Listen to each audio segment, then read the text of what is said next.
nakupa shauri ndugu, ununue kwangu dhahabu safi iliyosafishwa kwa moto, na mavazi meupe upate kuficha aibu ya uchi wako. Haya ndiyo anenayo yeye aliye Amina, shahidi mwaminifu, shahidi aliye wa kweli.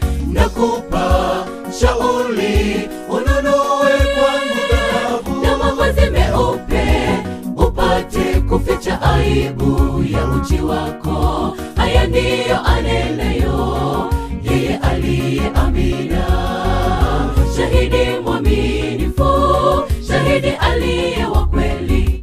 Nayajua matendo yako ewe Laodikia, ni heri ungechagua kuwa moto au baridi. Angalia utatupwa utoke katika uwepo wa Bwana. Sauti yake yasema fanya hima, rudi ukatubu. Nayajua matendo yako ewe Laodikia, ni heri ungechagua kuwa moto